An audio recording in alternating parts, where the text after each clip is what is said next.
quietly, the Raptors closing in on East #1 seed.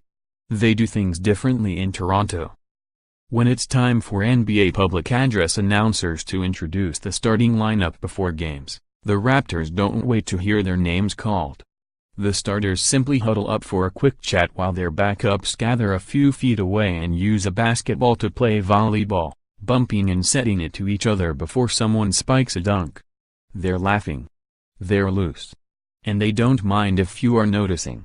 These are happy times for the Toronto Raptors, who kept their stars and coach together even after a string of playoff flameouts and are seeing that continuity rewarded. If they win 3 of their final 8 games, they'll break the franchise single-season record of 56 victories. And they're in position to go into the Eastern Conference playoffs as the #1 seed for the first time, entering Monday with a 3½ game lead over #2 Boston. I feel like we have something special that is a well-kept secret, Raptors coach Dwayne Casey said. Canada's lone NBA team doesn't seem to move the needle much in the United States. The Raptors are #2 league-wide in wins so far this season, but the NBA doesn't list them among the top 10 in merchandise sold. They're led by dynamic All-Star guards Kyle Lowry and DeMar DeRozan, and their jerseys aren't in the league's 15 best sellers either. Toronto hasn't even been tapped for one of the 10 Christmas Day spots on the NBA schedule. The upcoming playoffs, though, are where the Raptors can make their noise. This is the 5th consecutive year where Toronto will be playoff-bound, matching the total from the Raptors' first 18 seasons combined. But the recent playoff trips haven't gone as planned, with only 3 series wins, a home Game 7 loss and getting swept twice. "We fell," DeRozan said. "You could turn around and make big changes. But we stuck through it and understood the mistakes and where we needed to be better. We came back figuring out what we needed, how we needed to be better, how we could continue to push to be better. This didn't happen overnight. This happened over the course of a long period of time. This spring could be different for the Raptors. This team is the best scoring group in franchise history, about to smash the team record set last season. They're 3rd in the NBA in three-pointers made, 2nd in the NBA in blocked shots.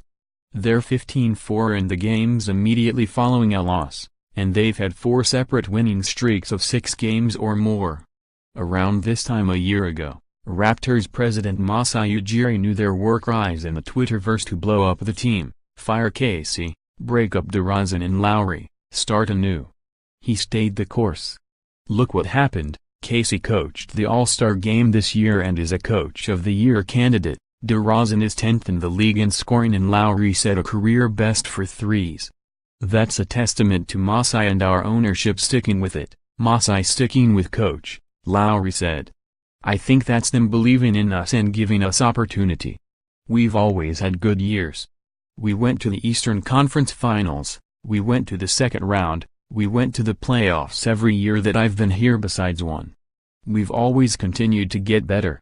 Out of the 30 NBA coaches, there are 3, San Antonio's Greg Popovich, Miami's Eric Spoelstra and Dallas' Rick Carlisle, who have held their current job longer than Casey has been leading the Raptors.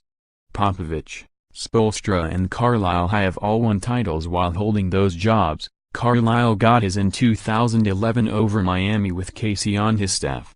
The overwhelming majority of attention from the outside goes to Golden State, Houston, Cleveland and Miami. Around the league, though, some applaud that the Raptors had a plan and let it take root. When you're constantly dealing with change, good luck, Spoelstra said. But that's a great lesson. What you're seeing is great stability from ownership and the front office, great vision and maturing to understand they're a lot closer than they are far away, and if you start over you're going way back. Just by bringing the whole group back and tweaking a few things, they've gone from good to great. The core players, DeRozan, Lowry and Jonas Valanciunas, are the constants. The Raptors are enthralled with their young players like Fred VanVleet, Delon Wright and Jacob Poeltl.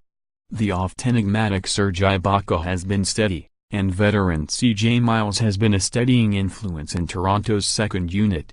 Ask the Raptors, and they think it's a perfect mix.